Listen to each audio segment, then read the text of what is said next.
do Adolf Hitler and Donald Trump have in common? Both relied on strange, lonely men to wreak havoc on their behalf. Meet Heinrich Himmler, the architect of Hitler's stormtrooper battalion, also known as the SS, and meet Stephen Miller, the architect of Trump's ICE, Immigration, Customs, and Enforcement. Himmler and Miller share more than just a love for power. Both were middle class, socially awkward, physically weak, and filled with hatred. Both rose to power during times of economic hardship and used their positions to build personal armies, Himmler with the SS and Miller with ICE. Stephen Miller is a dangerous and hateful man. In emails, among other things, leaked to the Southern Law Poverty Center, Miller's white supremacy is exposed. According to the Wall Street Journal, Donald Trump once joked in a closed-door meeting that if it was up to Miller, there'd only be 100 million people in this country and they'd all look like him. Recently, a far-right-wing social media personality posted that alligators that surround Trump's new prison have 65 million meals to be had, and there are 65 million Latinos in the United States. If you think they're exaggerating, take a look at Trump's head of ICE, longtime border agent Tom Homan, salute a conservative conference with the Nazi sign 3 times. It's obvious when Trump talks of capturing and deporting criminals, he's lying. Trump and his VP Vance have a goal of 3,000 deportations a day. That's 1 million people a year. Are we to believe there's 4 million criminals to deport in Trump's second term? To deport 4 million people, Miller has used total control of the United States Supreme Court to violate our constitutional rights. Because all fascists need dumbasses who will break the law to do their dirty work, Miller has turned to hiring untrained bounty hunters, out-of-shape prison guards, bail agents, other law enforcement, and military rejects. They're paid racist vigilantes that are creating chaos and violence in immigrant communities while humiliating brown people that they stop without warrants, probable cause, and much less with respect, but always with violence. And there's more. This is not just about making America white again. Trump and Miller's goals are to pacify the largest non-white ethnic group in America, to control them through fear, to remind brown people that they are the subjects in the divine white America. And typical of oligarchs and fascists, deportations also bring opportunities to make military and private prison contractors a lot of money. That's why Trump and Miller are making billions available to catch, transport, feed, and house immigrants. And then there are the software and artificial intelligence, drone, and other technology companies waiting in the wings to feed Trump's surveillance state. But Miller's power doesn't stop there. As de facto head of the Department of Homeland Security, he controls a vast set of contracts for a surveillance network known as fusion centers. It's perhaps the largest surveillance system in the world.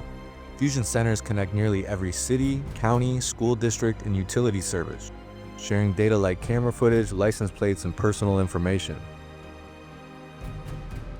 Basically, thousands of cities, police departments, businesses, county and state governments, personal security cameras, and even schools feed information into county fusion centers.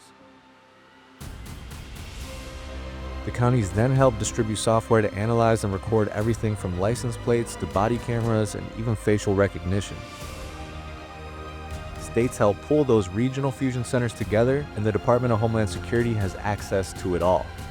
In California, Governor Gavin Newsom oversees the State Threat Assessment System, which works with local agencies through fusion centers. In fact, the head of the Northern California Fusion Center is the head of the National Association of Fusion Centers. Mike Sena and STTAS work to help each county become the information gatherer of all local agencies, trade associations, and businesses.